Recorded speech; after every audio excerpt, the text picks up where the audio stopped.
चिराग पासवान इन दिनों आशीर्वाद यात्रा पर निकले हुए हैं। इस दौरान जब भी वो मीडिया से मुखातिब होते हैं, एक नया मुद्दा उठाते हैं। आज इसी क्रम में उन्होंने एसटीईटी अभ्यर्थी का मामला उठाया है। दरअसल आपको बता दें कि उनके द्वार पर एसटीईटी के कुछ अभ्यर्थी पहुंचे थे, जो उनसे मदद की गुहार लगा रहे हैं, न्याय की गुहार लगा रहे हैं।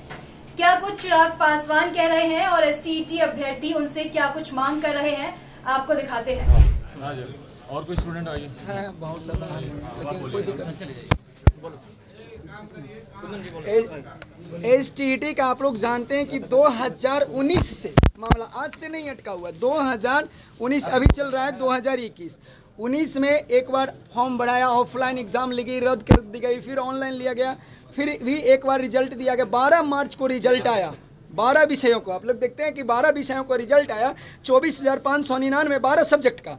और उसमें कहा गया कि आप लोग की नौकरी पक्की है। जितने पास क्वालिफाई किए हैं, वीडियो कॉन्फ्रेंस यहाँ तक मंत्री जी, शिक्षा मंत्री जी को के द्वारा कहा गया, उनके साथ साथ आईएएस अधिकारी जो शिक्षा विभाग में बैठे हुए हैं उनके द्वारा भी कहा गया। तो अब मैं कहता हूँ कि हम लोग को नौकरी पक्की 12 मार्च को ये कहें, और फिर 6,000 लोगों का 3 विषय का टोटल 30,696 को नौकरी पक्की की गई। लेकिन 21 जून को क्या किया गया, जो टैलेंटेड बंदा और जेन्युइन बंदा थे उनको नॉट मेरिट और मेरिट के नाम पर डिवाइड किया गया और बांटा गया। और बैक डोर से बहुत सारे बंदों को बेल्ट्रॉन के द्वारा कॉल आता था, जो कमेटी की बैक डोर से लाया गया, और जो हमारे टैलेंटेड बंदा और जेन्युइन बंदा जो बेचारे हैं पढ़ने वाला, उनको बाहर कर दिया गया। और जो बैक डोर से जो टैक्स के जैसे भी लाए, हम नहीं कर सकता हूँ, लेकिन वो बंदे को एंट्री किया गया और मेरिट में करके और नॉन मेरिट करके डिवाइड किया गया। क्या है शॉर्ट में बताइए। हम लोग की मांग है, हम लोग की मांग ये है सर कि जो भी क्वालिफाई किए हैं स्टेट में, उन्होंने कहीं ना कहीं मेहनत करके अपना जो है कि ए पोस्ट सिक्योर किया है और एग्जाम को क्वालिफाई किया है। तो बस सरकार से यह निवेदन है कि जो भी इस पात्रता परीक्षा को पास किया है, पात्रता कम जो नियुक्ति परीक्षा को पास किया है, उस सभी की जो है कि ज्वाइनिंग सुनिश्चित करें। इसी बात को लेकर के हम चिराग पासवान सर जी के पास लड़ाई चल रही है इन लोगों की। भाई, किसी भी चीज़ में आप एक नियम बनाएंगे ना, और ये नियम आप ही के द्वारा बनाया गया था कि आपने एग्ज़ाम लिया। अब एग्ज़ाम में जो लोग क्वालिफाई हो गए हैं, तो आप उनको नौकरी देने में उनको आपको क्या दिक्कत आ रही है?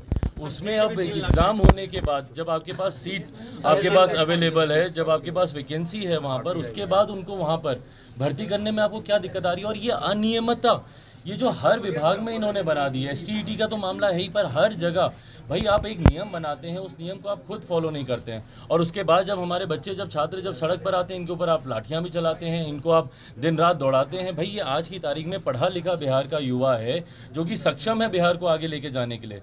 इनको अगर आप अपना जेन्युइन हक आप नहीं दिलाएंगे, इनको अगर इनका अधिकार नहीं मिलेगा, तो आने वाले समय में सोचिए बिहार के युवाओं की क्या हालात होंगे। और यही कारण है कि युवा बिहार छोड़ कर दूसरे प्रदेशों में जा रहा है, वहाँ पर जाता है, वहाँ पर समर्थ होता है, वहाँ पर अच्छा काम कर लेता है, पर अपने ही प्रदेश में उसको दबाया जाता है, उसको अपने ही प्रदेश में हक अधिकार नहीं मिलते। तो मैं भी राज्य सरकार, खासतौर पर मुख्यमंत्री नीतीश कुमार जी से मैं आग्रह करता हूं कि जो वैकेंसीज हैं एसटीईटी के छात्रों को लेकर, जिस आधार पर आपने एग्जाम करवाए थे, जिस आधार पर इनके रिजल्ट आए थे और जिसके आधार पर इनको चुना गया था, चुने जाने के बाद क्या कारण बना कि भैया आपने इनको उसमें से कुछ लोगों को आपने छांटने का काम किया, वो आपने क्या आधार बनाया? मैं चाहता हूं कि जितने लोग इसमें क्वालिफाई हैं उनको जल्द से जल्द उनको नौकरी पर। बिल्कुल, ये बैकडोर नहीं है, बैकडोर को बढ़ावा नहीं दे रहे। जो जीरो टॉलरेंस करप्शन के लिए जो मुख्यमंत्री बात करते हैं, ये करप्शन है, ये करप्शन है। बैकडोर से जिनको वो एंट्री दे रहे हैं, क्या लेन देन। तो इन्हीं तरह की तमाम खबरों के लिए बने रहे आप हेडलाइंस बिहार के साथ, और हमारे YouTube चैनल को सब्सक्राइब जरूर कर लें। धन्यवाद।